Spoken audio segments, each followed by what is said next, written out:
I'm curious what no new wars means, because that's what we were promised.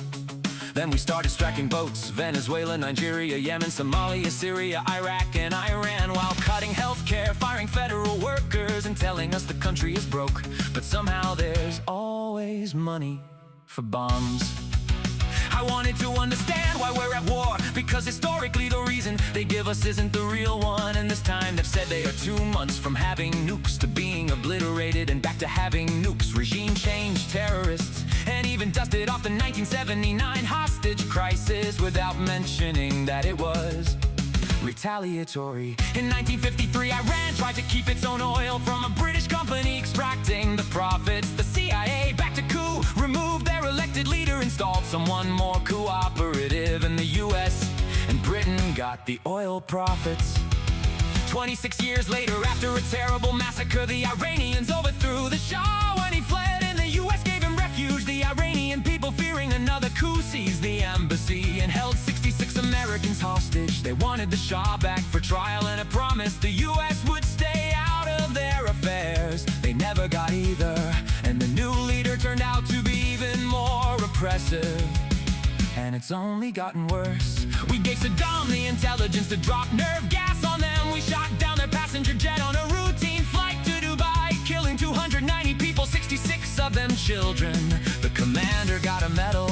We strangled their economy, sabotaged their nuclear facilities, and Israel assassinated their scientists. Israel helped build Hamas in the 80s to weaken Palestinians willing to negotiate. Hezbollah formed after Israel invaded Lebanon. The Houthis rose after we invaded Iraq. The same forces now cited as the threat grew directly out of those decisions.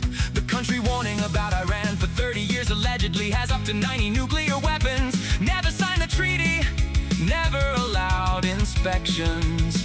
We signed a deal with Iran limiting their program. Iran allowed the inspectors in. Trump pulled out in 2018. But Iran is the problem? We give Israel $3.8 billion in weapons every year. Since October 7th, it jumped to $21 billion, 70,000 Palestinians killed. Israel has been occupying land, displacing the people who live there, and using our money to do it. Weakening Iran removes the last significant resistance to that expansion.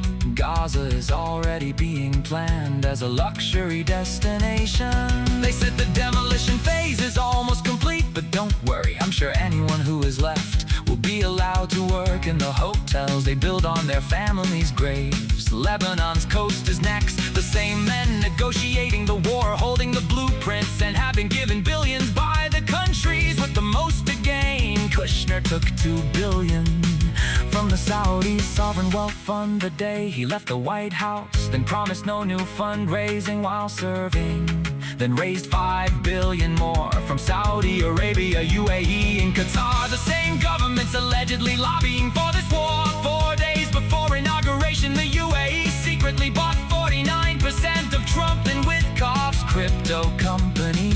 $500 million never disclosed. Trump created the Board of Peace, put himself in charge for life, put Kushner and Witkoff on the executive board, invited the Gulf states who stood to benefit to fund the reconstruction. Kushner stood up at Davos with a slideshow of luxury towers and beachfront hotels on land where 70,000 people were just buried. No Palestinians on the board, just the people invested in the outcome, now waiting to cash in on the rebuild.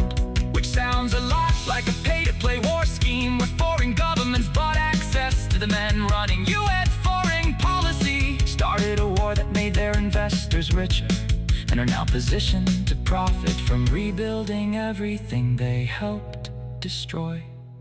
But what do I know? A Tomahawk cost $2.2 million, enough to keep 3,000 mothers and newborns on away for a year.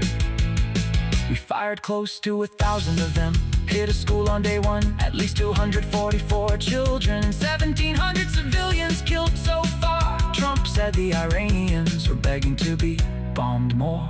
So, just to recap, we created the conditions, then used them as the excuse. Said we were broke, spent $25 billion in the first month of a war. Nobody voted for the prime minister staying out of prison by keeping the bombs falling while